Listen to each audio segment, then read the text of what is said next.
বিয়ের দিন তো কী কী খাওয়া দাওয়া করলাম তোমরা সকলেই দেখেছো। চলো আজ রিসেপশানে কী কী খাওয়া দাওয়া করলাম দেখে নিই।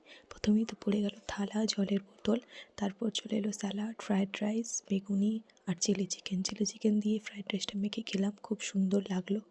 তারপরেই তো চলে এলো সাদা ভাত, আলু ভাজা, ছিল ডালটা নেওয়া হয়নি তাই আর দেখাতে পারলাম না। তারপরে এলো সবজির তরকারি, মাছের মাথা দিয়ে আলু ফুলকপির তরকারি।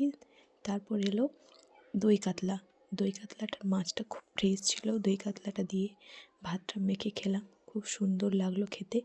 তারপরেই তো আমি একটু স্যালাড বানিয়ে রেখেছিলাম চিকেন কষা দিয়ে খাবো বলে। আর তোমাদের কোনটা প্রিয়, চিকেন না মাটন, কমেন্টে জানিয়ে দিও। তো চিকেন দিয়ে ভাতটা মেখে খেলাম, খুব সুন্দর লাগলো। তারপরেই তো ছিল শেষ পাতে খাওয়ার জন্য চাটনি, যেহেতু এটা গ্রামের দিকে বিয়েবাড়ি তাই শেষ পাতে ছিল পায়েস, তারপরে ছিল পাঁপড়, মিষ্টি যেটা আমি নিইনি তাই দেখাতে পারলাম না। তারপরেই ছিল আইসক্রিম, আর শেষে ছিল সব কিছু হজমের জন্য জোয়ান।